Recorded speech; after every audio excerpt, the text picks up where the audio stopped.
আসসালামু আলাইকুম ওয়া রাহমাতুল্লাহি ওয়া বারাকাতুহু। পাক শিল্পর পক্ষ থেকে আজ নিয়ে এসেছি শুটকি দিয়ে আলু পাতার শাক রান্না। প্রথমে আমি বাজার থেকে কিছু আলু পাতার শাক নিয়ে এসেছি। শাকগুলোকে ভালোভাবে ধুয়ে পরিষ্কার করে কুচি কুচি করে কেটে নিয়েছি। আমি এখানে দুপদের শুটকি নিয়েছি, আপনারা চাইলে এক পদের শুটকি নিতে পারেন। আমার কাছে দুপদের শুটকি ছিল, ফেওয়া শুটকি এবং লইট্টা শুটকি।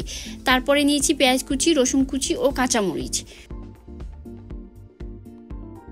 সব উপকরণগুলো প্রস্তুত, এবার রান্না করার পালা। প্রথমে চুলায় কড়াই দিয়েছি, কড়াইতে পরিমাণ মতো তেল দিয়েছি। তেলটা ভালোভাবে গরম হলে পেঁয়াজ কুচি এবং রসুন কুচি দিয়ে হালকা ভেজে নিব।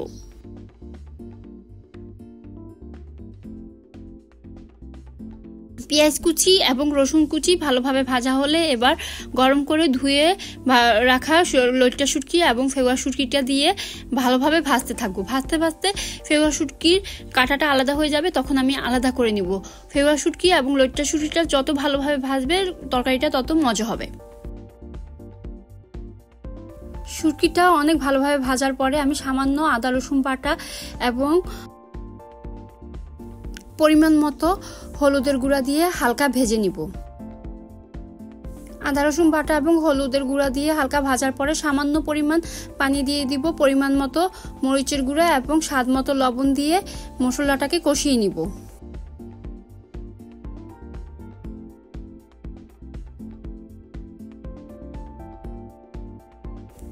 মশলাটা ভালোভাবে কষানোর পরে কুচি কুচি করে রাখা আলু শাকগুলো দিয়ে দিব, অল্প অল্প করে দিয়ে ভালোভাবে নেড়ে নেড়ে দিব।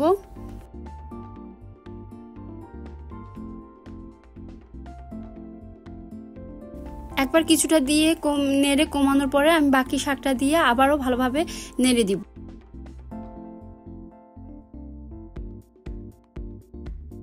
ভালোভাবে নেড়ে আমি ঢাকনা দিয়ে দিব।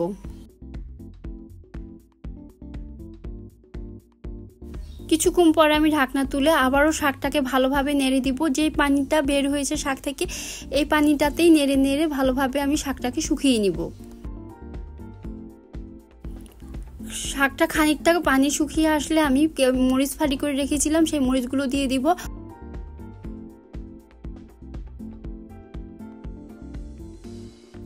শাকটা ভালোভাবে সিদ্ধ হওয়ার আগ পর্যন্ত আমি ঢাকনা দিয়ে রাখবো। কিছুক্ষণ পর পর নেড়ে দিব।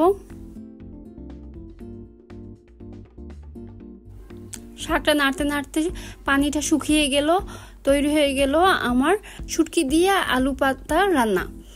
এইভাবে শাক রান্না করে এক থালা গরম ভাতে লেবু চটকিয়ে খেতে অনেক মজা।